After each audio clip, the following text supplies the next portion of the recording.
Hello LAP, this is Brandon Rice here coming to you with your chairman's report. Just needed to get a little bit of information out. We've had a little bit of a bumpy ride this first week with unemployment, with everybody requesting.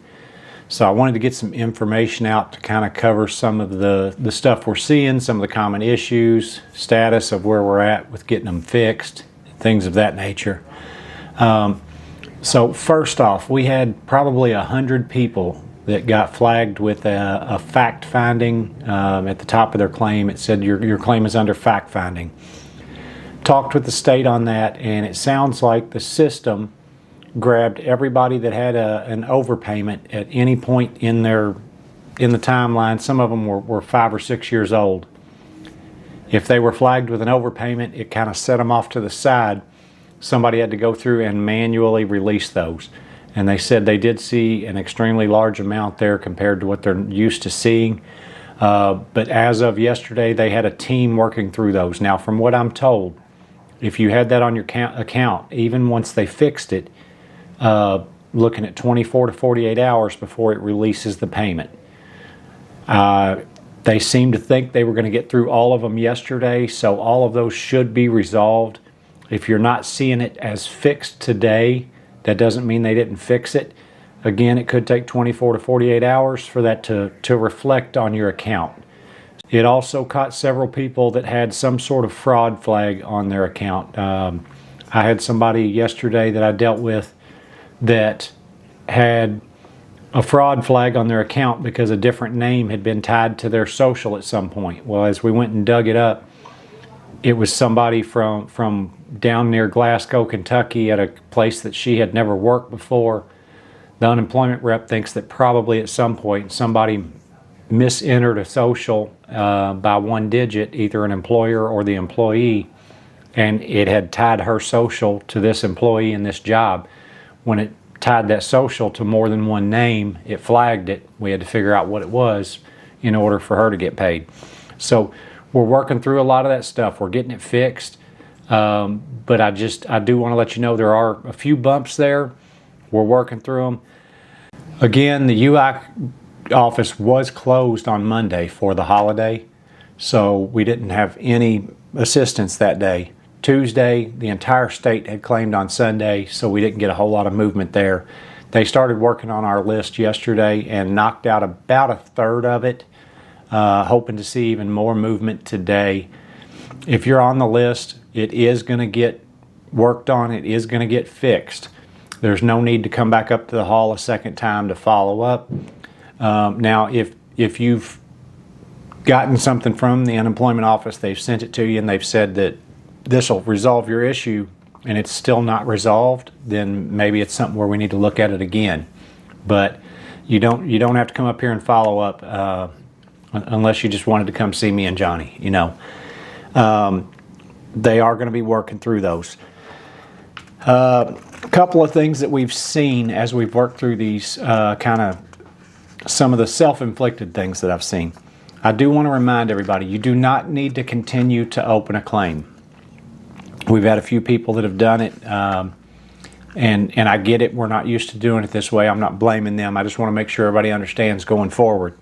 We needed to open a claim the first time, that first week, January 4th or 5th, whatever day you did it.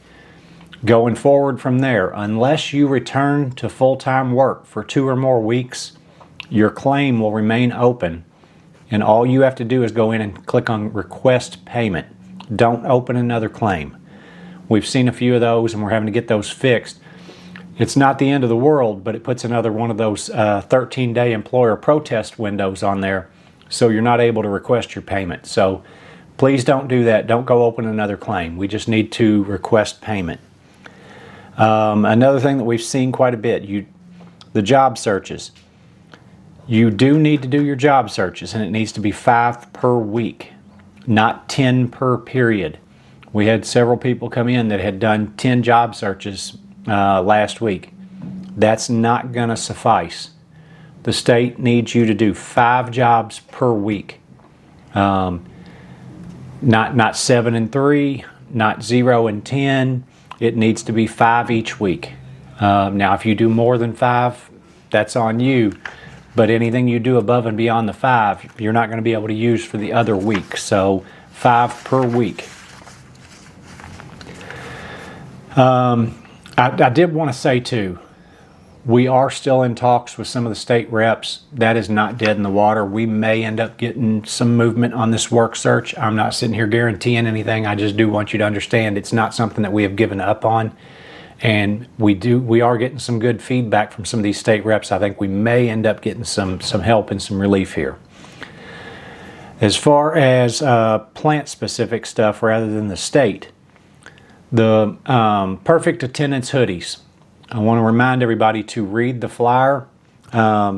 We've had some people trying to log in to do that. That is not your normal login like you would use for the check stub site. If you look on the flyer, it's LAP 2026, I think, and then leading zeros and your global is the login rather than your typical login, and the password is password with a capital P and something on the end of that. It's all on that flyer. You need to follow those directions in order to log in to get that. Now, if you're using those directions and using the correct login and password and it's still not working, it's telling you you're not eligible, then you need to email labor@labo1@ford.com. Let them know that you should be on the list and you were not. They are fixing those as they come through, but we had some people who should have been included that were not on that list. But a lot of what we're seeing is people trying to use their normal login information like they would for the check stub site in order to get to this, and it is different. The other thing I've got is sub cards. We've had some people that have been reaching out. I want to clarify on that real quick. Sub cards are only needed if you have outside income for your waiting week or if you have an invalid claim. If you've got a claim and unemployment office pays you $2 this week, it is going to automatically generate sub. So if you have a payment from the state for that week, there is no need to fill out a sub card. You only need to do a sub card if you did not receive a payment. So for everybody who had a waiting week that first week, you absolutely need a sub card. But if you received a payment from unemployment for the second week, there's no need for a sub card. Going forward, weeks going forward, you're not going to need to fill out a sub card when you're paid from unemployment. Now, again, if you've got outside income, if you've got a side job and you make $250 a week, you're going to have to manually fill out a sub card and you're going to have to report that income. When you fill out the sub cards, it's got 2 lines on there for income. One of them is from the state. The first line is asking what you got from the state, and that's where you'll put in the amount you received from unemployment. I've had a lot of questions on that. That is your gross. When you put in the sub card, how much you received from unemployment, if you received $720 but you've got taxes coming out and it's $619, $720 is the amount you're going to use. Again, for those people that filled out a sub card that didn't need to, if you filled it out wrong and you put in the $619 instead of the $720, not going to be a big deal because they're going to get that report from the state. But if you're a person that has an outside income where you're going to have to continue to fill out sub cards, keep that in mind. They want the gross amount that you got from the state. I believe that's all I've got for this week. I know that's a lot of information dump on you, but I wanted to kind of hit on some of the issues that we've seen this week. As new questions come in, we'll put together another video and continue to get this information out and keep you guys in the loop and try and make this as easy of a process as we can. Thanks. I'll see you next week.